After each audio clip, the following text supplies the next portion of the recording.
ដល់ផ្កាម៉ូម៉ូរីករីកមុនគេផ្កាអ៊ូមេផ្កាគៀមបួយហើយផ្កាម៉ូម៉ូ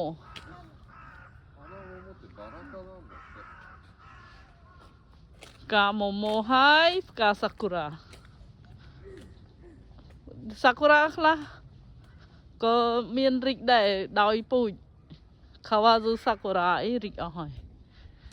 តែខែ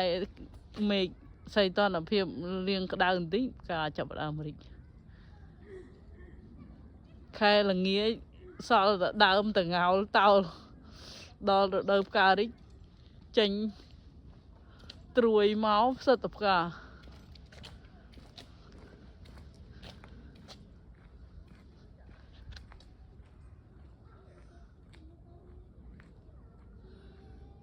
ស្អាត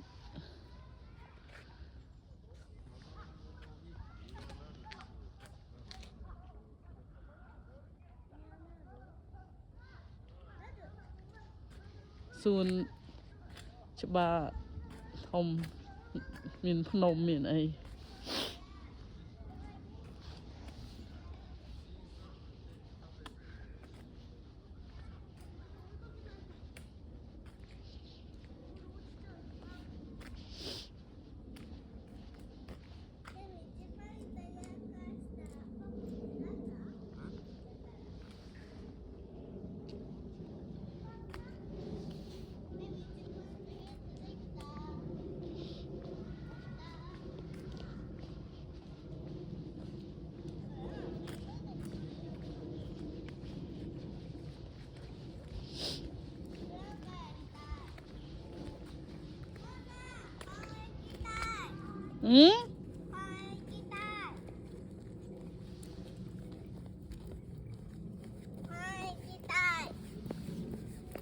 អូអត់ដើរទៅទេ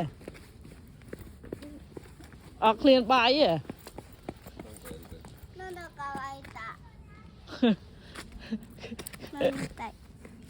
ឃ្លានឲ្យគ្រប់មុខមើលខ្សែកគេមិនត្រឡឹងហ្នឹងរមីHP grand HP grand Cheque hajimai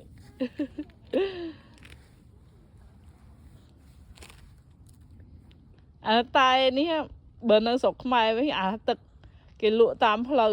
ចិនលក់ចិនលក់ហៅទឹកលាងជួយក្លិនដូចគ្នាញ៉កាលមុនកែវទឹកលាងជួយគេហ្នឹងផឹកមួយកែវហ្នឹងមិនដឹងប្រហែលអ្នកទេលាងកលែងតែទឹកសទេគ្មានដោះគ្មានអីទេនៅមុខសាលារៀនអីគេលក់ទឹកត្រជាក់នៅម្ដុំសាលាចាក់ទៅមុខសាលាបាក់ទូសាលាទីសវត្តមានលក់